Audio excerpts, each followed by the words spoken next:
this program to activate the emergency alert system for an Amber Alert. Be on the lookout for abducted children from Cuyahoga County, Ohio. It is unknown when the children were last seen. The suspects are believed to be driving a 2001 red Toyota Solara with Ohio license plate number JEV5186. The suspects have been identified as Christian Elaine Salinas, a 34-year-old Hispanic female, 5 feet, 1 inches tall, 130 pounds, with brown hair, and Andrew J. Lopez, a 33-year-old Hispanic male.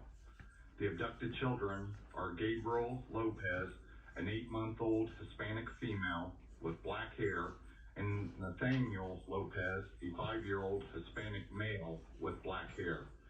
Please call 1-877-AMBEROH or dial 911 immediately if you see the children, the suspect, or the suspect vehicle. This concludes the emergency alert system message. I've never seen one on TV.